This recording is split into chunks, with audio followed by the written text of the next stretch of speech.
The outlook wasn't brilliant for the Mudville Nine that day. The score stood 4-2, with but one inning more to play. And so when Cooney died at first and Burrows did the same, a sickly silence fell upon the patrons of the game. A straggling few got up to go in deep despair. The rest clung to that hope which springs eternal in the human breast.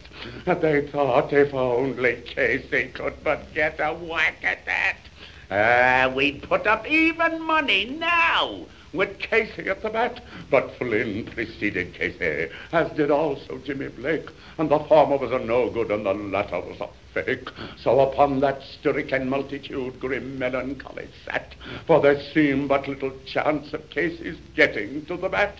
But Flynn let drive a single, to the wonderment of all, and Blake, the much despised, tore the cover off the ball. And when the dust had arisen and the men saw what had occurred, there was Blake a safe at second and Flynn a hugging third. Then from 5,000 throats went up a lusty yell. It rumbled in the valley, it rattled in the dell, it knocked upon the mountain top and recoiled upon the flat. For Casey, mighty Casey, was advancing to the bat.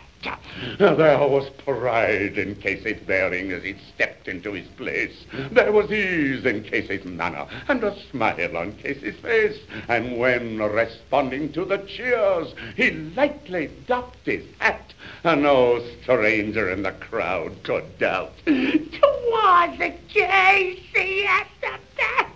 10,000 eyes were on him as he rubbed his hands with dirt. 10,000 hands applauded as he wiped them on his shirt.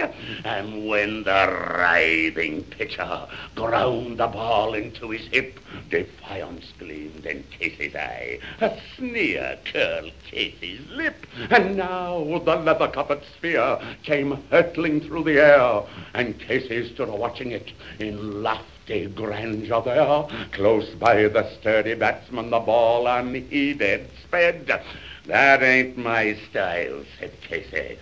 Strike one, the umpire said. Then from the benches, black with people, went up a muffled roar, like the beaten storm waves on a stern and distant shore. Kill him! Kill the umpire! Cried someone on the stand, and it's likely they'd have killed him had not Casey raised his hand with a smile of Christian charity. Great Casey's visage shone. He stilled the rising tumult. He bade the game go on. He signaled to the pitcher. Once more the spheroid flew, but Casey still ignored it, and the umpire said, "Strike two!" "Roar!" cried the maddened thousands, and echo answered fraud. But one scornful look from Casey, and the multitude was awed. They saw his face grow stern and cold. They saw his muscles strain, and they knew that Casey wouldn't let that ball go by again.